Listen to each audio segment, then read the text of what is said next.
All right, everybody. Good late afternoon or early evening for some of you by now. Hope you guys are doing well. And since today is relatively quiet, things are pretty chill. We did our pass rush stuff, we did the injury report, and there's not much else to do except just wait for a football game to get played on Sunday. Thought we'd go ahead with another mock draft. Usually don't do that many of them during the season, especially during a good season like this. But we did just kind of have our last college football prospect watch Wednesday, so not a bad time to start putting all that knowledge to work. Again, we only have 4 draft picks right now, so it's going to be over quick. We're not going to have a ton to talk about, but I thought it'd be fun to go through yet another mock draft. So buckle up. We'll talk about what we got. And let me know what you guys think in the comments, but going to be many more of these. All right, everybody, before we go any further, let's get some picks in over on Sleeper. If you're not using the Sleeper app for daily fantasy football this year, you are missing out. Check out the left side of your screen. Look at all the fun stuff you can get up to over there. Look at all these mores or lesses that you can pick. Let's put our entry together for this week. I've got JSN scoring an anytime touchdown. Didn't happen last week, but I'm feeling a bounce back this week. I got Chase Brown getting at least 52 rushing yards against the Bills. I got Chan getting at least 78 rushing yards against the Jets. And I've got the under on Gentil rushing yards at 53.5. So get on over to Sleeper, put your entries together. They can look just like this. Remember to use the promo code SBN to get up to a $100 match on your first deposit. Terms and conditions apply. See Sleeper's terms of use for details. Check out Sleeper today. Go have some fun and experience sports the way they were meant to be. All right, so one thing to keep in mind here, no trades. I'm not doing trades yet, so not saying that we're definitely going to be making trades or anything, but just to be very clear here, it's not something I even considered. If I were thinking about trades, it would definitely be something I would be looking to do with some or even all of these picks. And even beyond the scope of trading picks for picks, I think there's a very good chance that this Seahawks team looks to trade some of these picks for veteran players. So I do foresee that, but to be clear here, I'm not doing that in this mock. So let's go ahead and jump in. I'm estimating the draft positions, but especially right now, the draft positions don't really matter that much.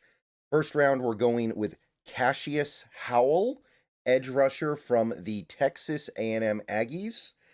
So another edge rusher in the first round, which is something I'm going to hammer on. I think this is a pretty decent edge rusher class. It's not stellar, but I think it's pretty good, especially in the lower first round. There are a lot of guys that I think are very credible. I think this draft may end up having like 6 first round edge rushers. And obviously, a couple of them are going to go way too high, like Ruben Bain. He's going to be a top 5 pick. But Cassius Howell, currently projected to be a late first rounder, good athlete, definitely somebody who I think can play in a 3-4, somebody that's had a really good college career to this point. He's wrapping up a really nice season for the Aggies. An edge rusher, just in general, is a position I'm going to be kind of hammering on this offseason because it looks like Mafe is going to be gone. Um, I don't know about Nwosu at this point. I think he's probably staying now, but I'm not convinced.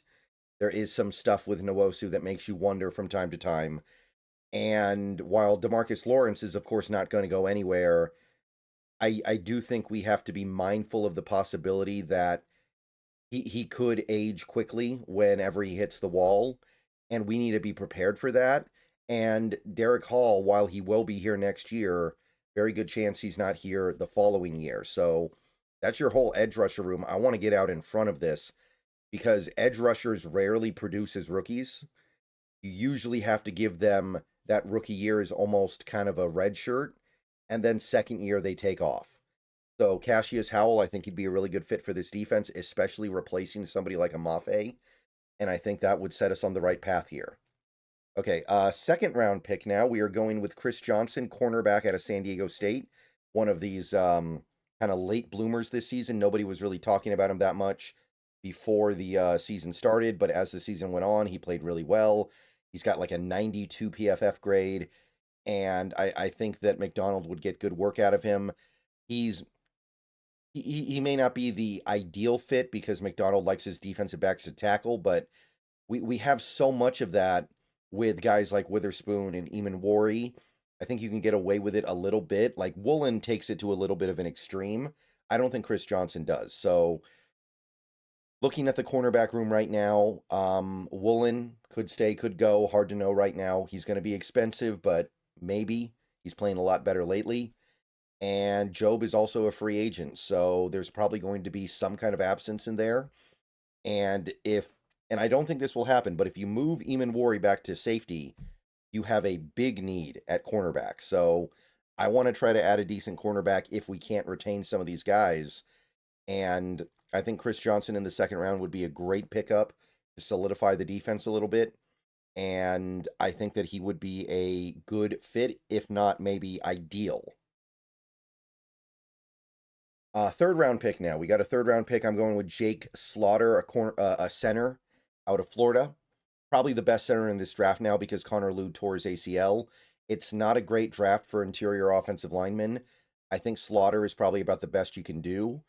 I do like him, though. I think that he's a guy that has a chance to not only be a center, which is where he's been in his college career, maybe he could make the transition to right guard, especially in this offense that likes having guys who can play in space, guys who are a little more athletic. So there's a little bit of flexibility here, right? Yeah, Jake Slaughter, maybe he's a center. And I just don't think that Oluwatimi and Sundle are going to cut it. I mean, Sundle, there's some fun scheme fit stuff with him. And Oluwatimi has made this run game a little bit better, I think. But they also have big deficiencies that you can work around. But I'd rather try to get somebody who's actually better so I don't have to work around the flaws. And to me, Jake Slaughter is your best chance at getting somebody like that in this draft. So I would go with him as your third round pick.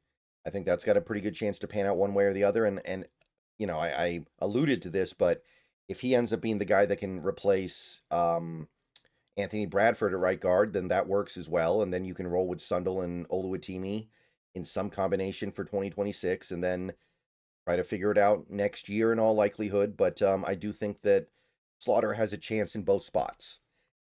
And then we got one more pick. That's right. We're already down to one more pick.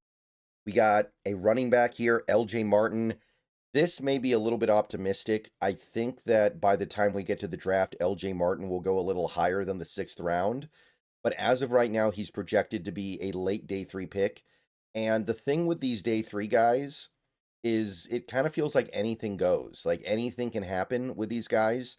They can just randomly slip through for some reason that you're not even aware of as an outsider looking in on the draft process. And it seems weird, but really it's not. It's just the nature of being a day 3 guy. So you could reasonably say that any day 3 guy could be there in the late 6th round, and I don't think I don't think it's unreasonable. And LJ Martin had a really nice year for BYU, really like him. Even if we don't lose Ken Walker this offseason, I do think that we need to have a little bit of a plan here. I don't think that Halani is much more than replacement level.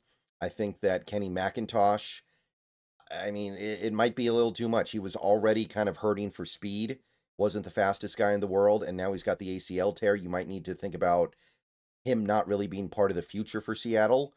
And Charbonnet is going to be a free agent next offseason, and if you keep Walker, you are almost certainly not keeping him. So LJ Martin, I think, would be a positive addition to this team over and above somebody like a Halani, who I think is relatively replacement level. I think Martin's better than that. He's having a really good year for BYU, and I wish he had a little bit more speed, admittedly, but when you're in the 6th round, you're not going to worry about that kind of stuff too much. You just want good players, and I think LJ Martin is a good player.